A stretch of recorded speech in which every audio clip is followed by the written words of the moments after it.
A lot of you may have heard that suicide is a permanent solution to a temporary problem, and I believe that there's a lot of truth in that statement.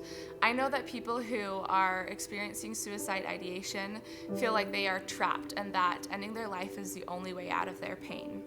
We want to send a message loud and clear to all of you that no matter how dark your thoughts are, suicide is never the answer. We believe that there is so much hope for healing and growth. To all of you who have experienced suicidal thoughts in the past, I want to say thank you. Thank you for overcoming and having the courage to be here today. And to those of you who may be experiencing suicidal thoughts right now, I want you to know that there is no reason for you to suffer alone. Reach out to someone, send someone a text, have the courage to tell people how you are feeling. I promise that you will not regret it. As you watch these videos, notice the repercussions one's decision to end their life has had on other people. We also want you to recognize your own purpose in life and how you can affect people around you.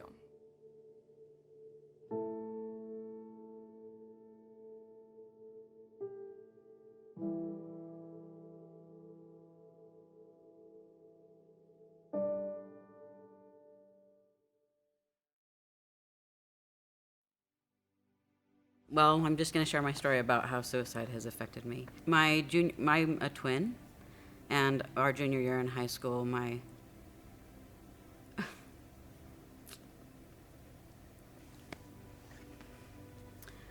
twin brother started feeling anxious, just some nervous feelings, but nervous about the future. But it didn't last for very long, so I just didn't think a lot of it. And then we went through our junior year, and our senior year started off great. You know, you're applying to colleges, you're thinking about where you want to go.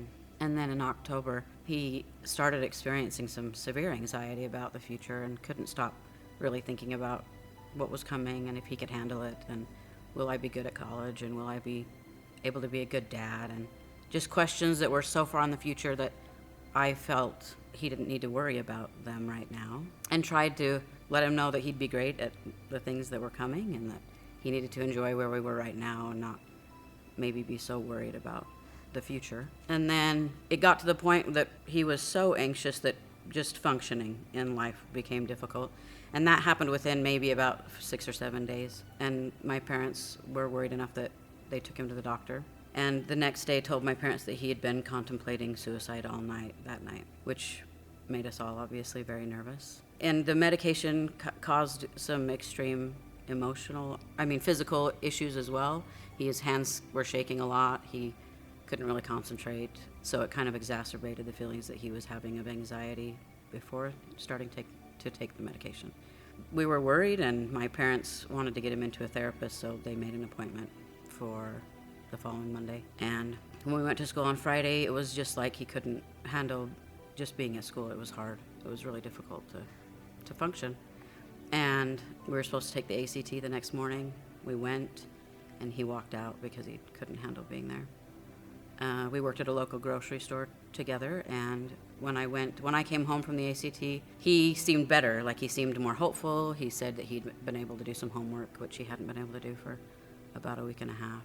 And so he seemed not as anxious and himself. And we went to work, and the day seemed good, and he was able to laugh, and he had a great wit, so it was good to see him be able to be funny and enjoy himself at work. He was talking to me about how he didn't know how long he could handle taking the medication and how it felt. And I told him that he would get the help that he needed, and we would figure out how to make him feel better. And I told him I was going to go talk to my friend who had had those experiences the year before, just to see how I could help him deal with what he was going through. I left and went to her home, and an hour later I got a phone call telling me to come home. So I drove home really fast.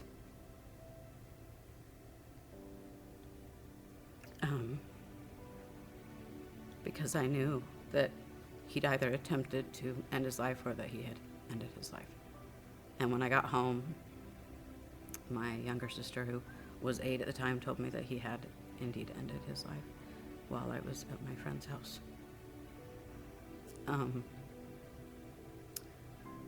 So your world obviously stops, and you go through every minute for the past, I don't know, 2 weeks to try to figure out how this could have been stopped. I'm just really thankful for my family because we all kind of pulled together. My dad's side of the family has a lot of mental illness.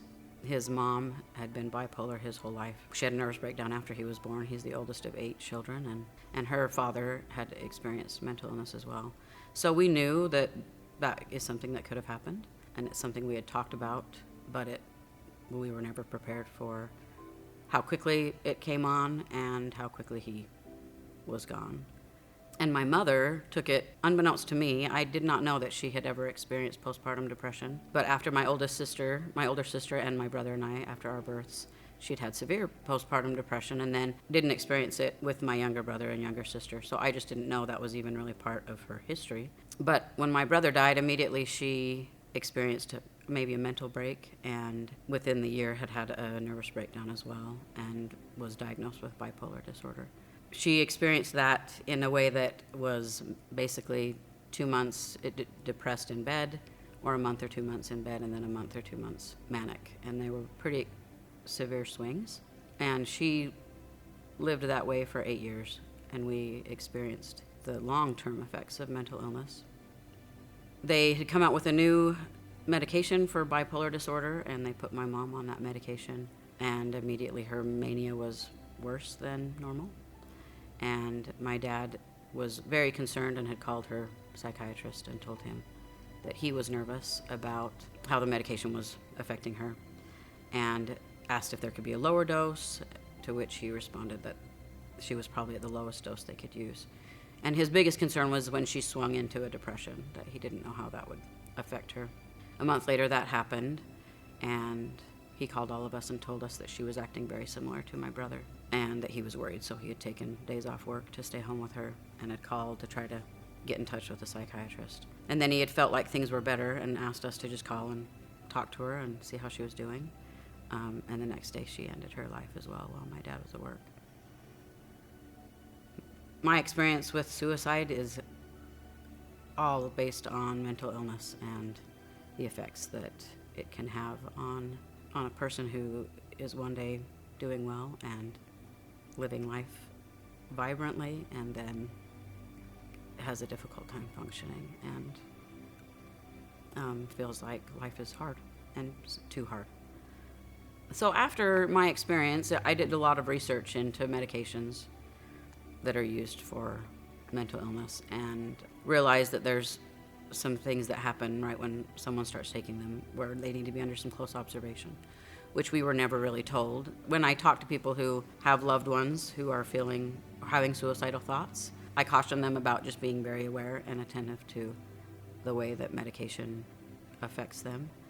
But also I talk to them about maybe not wanting everything to be okay immediately, being okay with things not being okay, and trying to get the help that their loved one needs, and realizing that it's not a weakness. There's a stigma in our society that if we can't handle life, then we're weak, and that's definitely not the case with mental illness. It's an illness like anything else.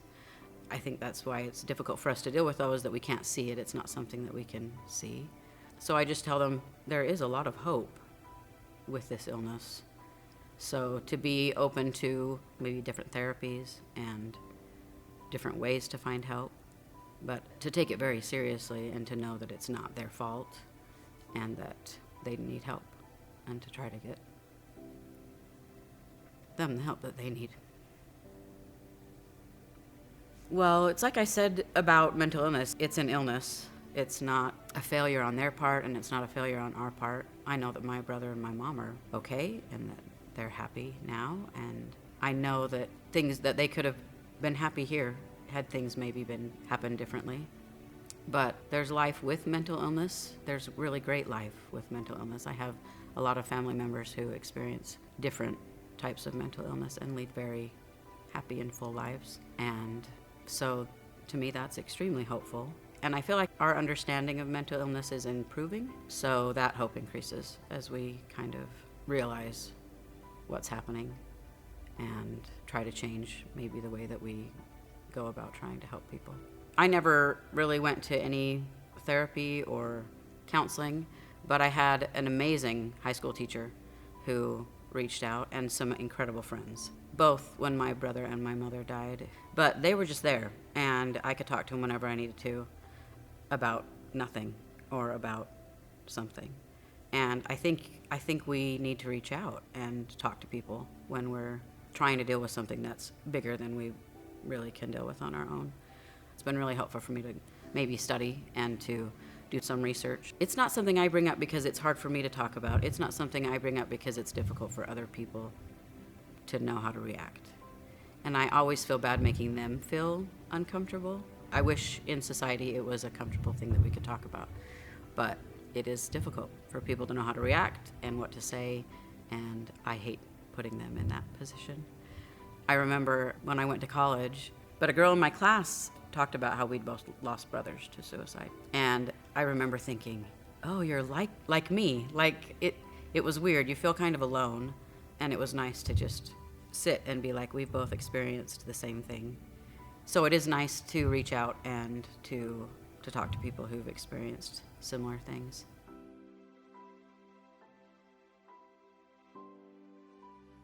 Remember that suicide is never the answer. You also do not have to suffer alone in your pain. Please reach out to other people so you can find the support and help that is needed. There are also many resources in the community that we encourage you to reach out to and find the professional help that you may be seeking. There are many people who have experienced thoughts of suicide who are alive and well today.